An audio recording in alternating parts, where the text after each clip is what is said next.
London's expensive and you can't make any money. Barbecues in Monaco are illegal. You buy it for 30 million, but next year it's worth 33. Then the year after it's worth 36.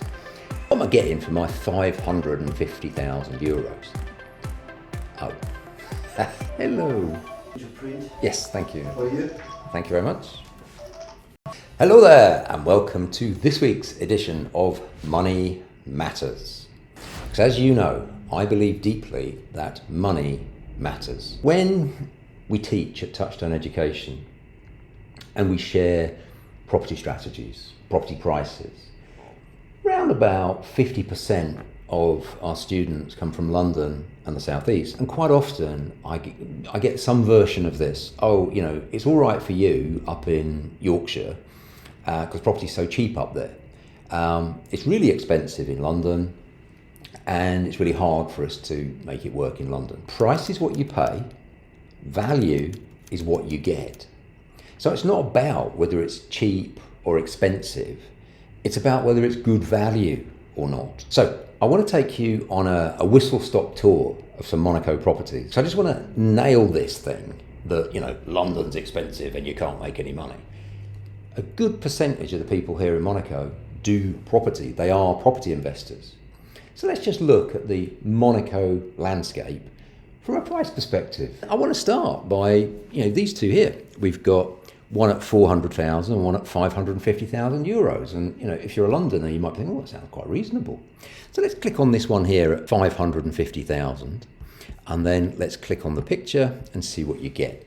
So for £550,000, I think it's a nice property. So let's just dig in. It's a bit unusual. There's only two pictures. So what am I getting for my 550,000 euros? Oh, it's a car parking space. £500,000. What does that get you? It gets you a parking space. And parking is at a huge premium here in Monaco, like massive. Let's have a look at an actual property now. We're in a place called Fontvieille, which I suppose you could roughly translate as being the old town bit of Monaco. Fontvieille is it's based around Fontvieille Harbour, and it's a little bit cheaper over that side. Okay, so this is actually an office, so some commercial property. So what do you get for 2 million euros in Fontvieille? Well, what you get, so let's read the blurb. It says, pleasant office in perfect condition, near the administrative centre, shops and transport. Large window, well this doesn't bode well, does it? Large window, £2 million. It's got a window and a garden view and it's quiet. It's got a parquet floor and reversible heat air conditioning. Okay, so what do we get for our, 2 million euros? So, okay, it's got reasonable frontage. The guy taking the picture has put himself in the picture. Check out the reflection there. And we've got, to be fair, it's a nice office. And it said that it had an interior, so it's got an office, it's got a couple of toilets, and it's got an interior office within the office. Well, what they've actually done is they banged in a couple of bits of double glazing. So in your £2 million office, you've got fully inclusive double glazing on the inside. But to be fair, it looks all right. So that's a, what did it say? I think it said a 54 square metre office. And if I just compare that to our office, we rent an office. And here's why I can't make this work in my brain.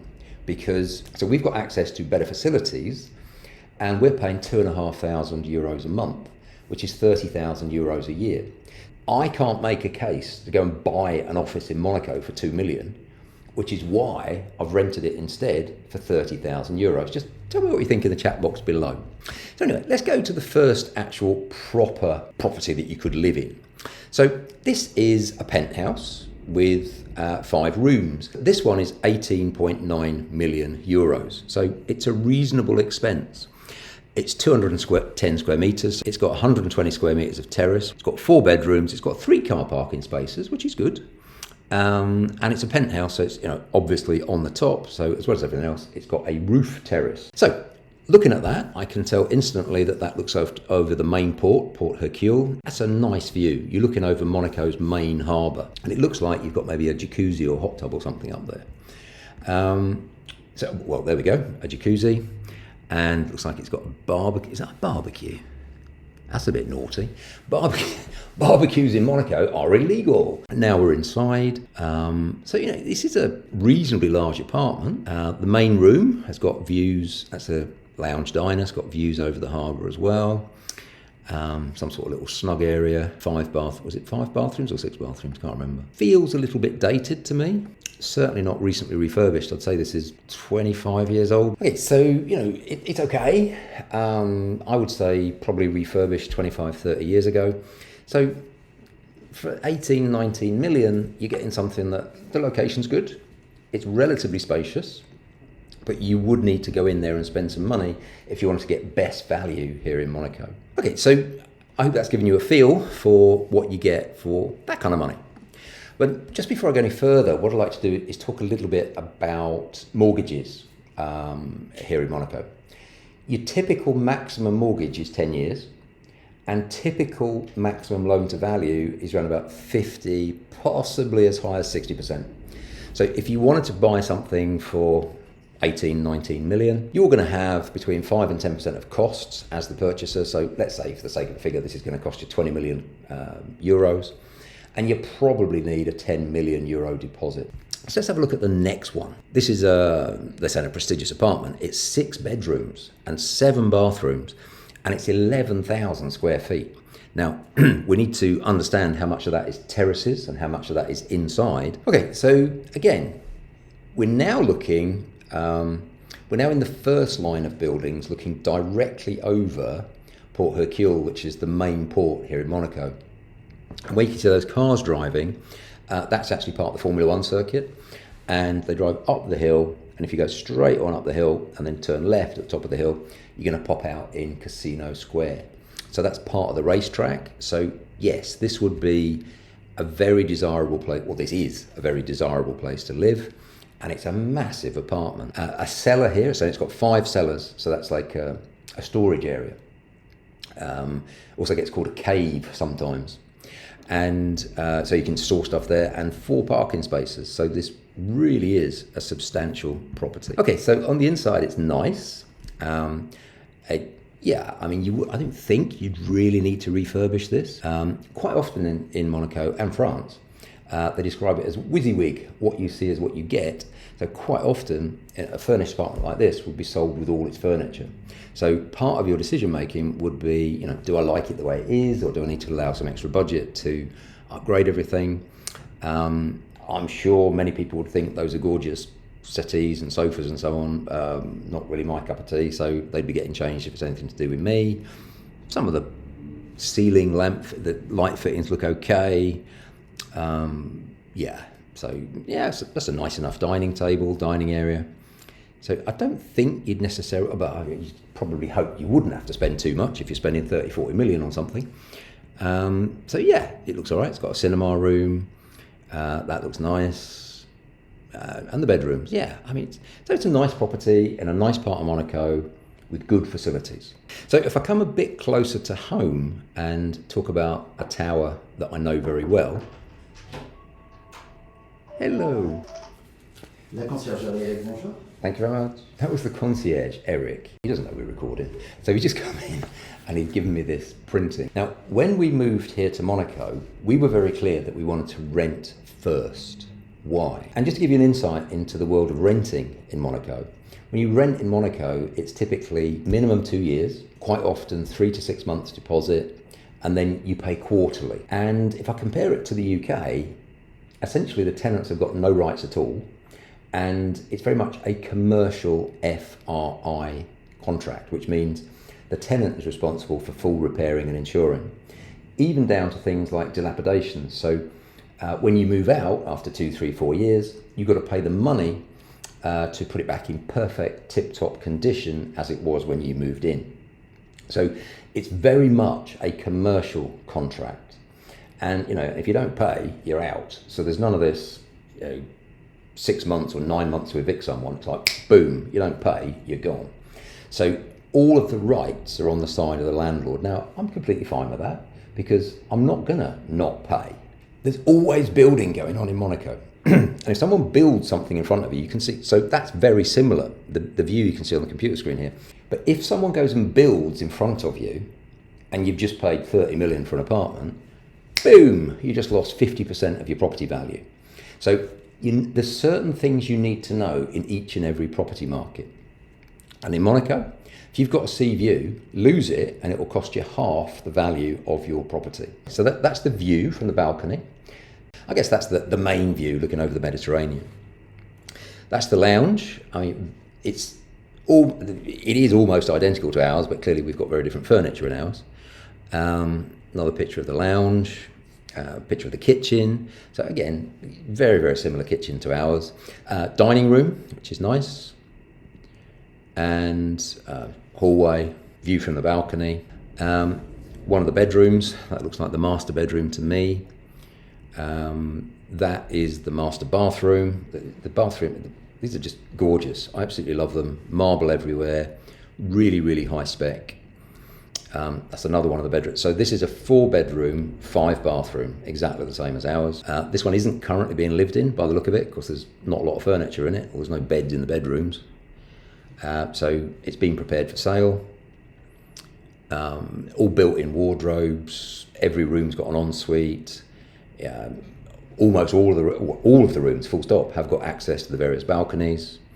It's another one of the bathrooms. So they're all jacuzzi baths with these, flood, whatever you call them, very, very fast water flowing showers above you, that sort of thing. And that's the reception area.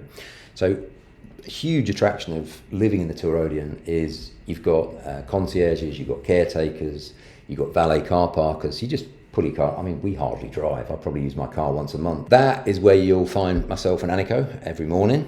That's the main swimming pool downstairs, a couple of jacuzzis off to the left, You've got a lovely sauna and a hammam. So it's really, really nice facilities. Gym, state-of-the-art gym, absolutely lovely. So this is round numbers, a 30 million euro apartment. Our monthly rent, I'm trying to remember exactly what it is. Our monthly rent is 50,000 euros. And the service charge is another 5,000. So we're paying 55,000 to rent that. We are in the process of buying it, so we've got an option on it. So this is one of the ways you can make a lot of money, because I'm not particularly buying it to get a rental yield, because we buy it, okay, we won't have to pay rent anymore because we bought it. So what's that going to save us? It's going to save us 55,000 a month. So whatever that is, 600,000 a year. But we got a part company with 30,000 euros to buy it. And it doesn't save the whole amount because they've still got to pay the service fee. The concierges, the chauffeurs, they've all still got to be paid. The people that look after the gym and all that sort of stuff. So 600,000 a year, when you divide that by 30 million, well, 1% of 30 million is going to be 300,000. So in traditional rental yield terms, it's just 2%.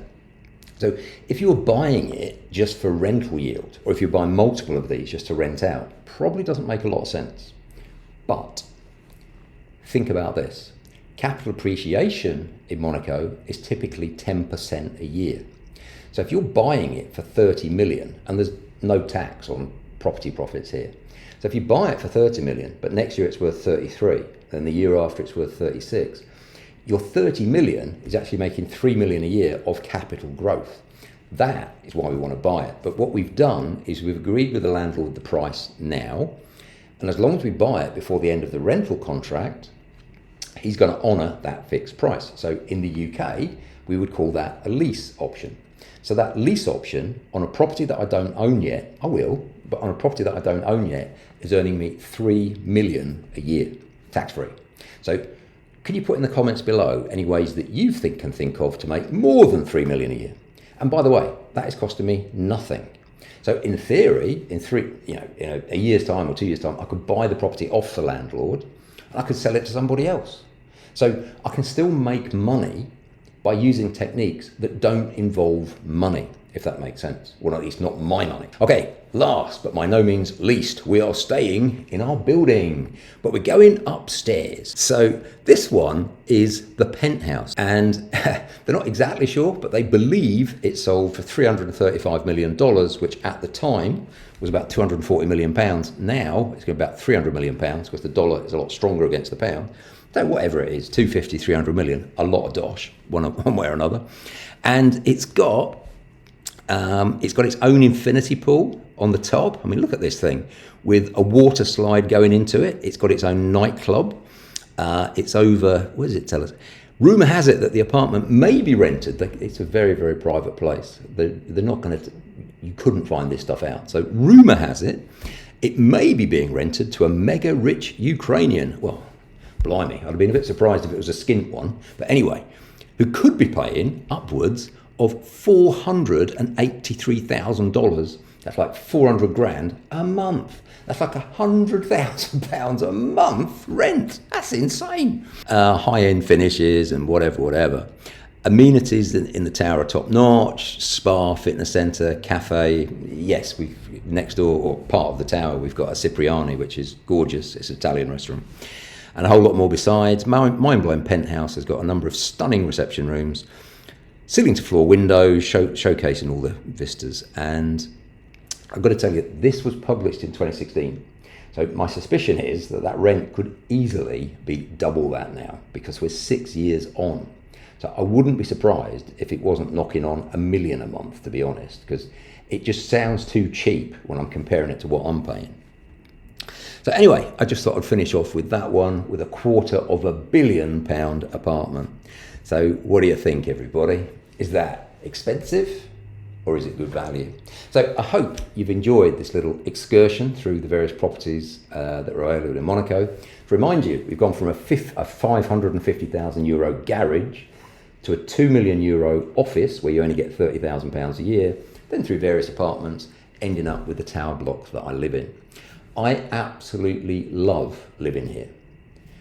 Please, never ever be put off by the price of an apartment. So if you want to be wealthy through property, then what to do is go in the description below, click on the link, and what I'd love to do is I'd love to give you a free e-copy of my book straight to your inbox, Wealth Through Property, so that you too can take the first steps on the road to wealth through property. And who knows, one day maybe we'll have a coffee together in Cipriani's and you'll be moving in to the apartment next to mine. Okay, I'm going to wrap now. I'm Paul Smith, Touch and Education. You've been wonderful. I've been Paul. See you next week.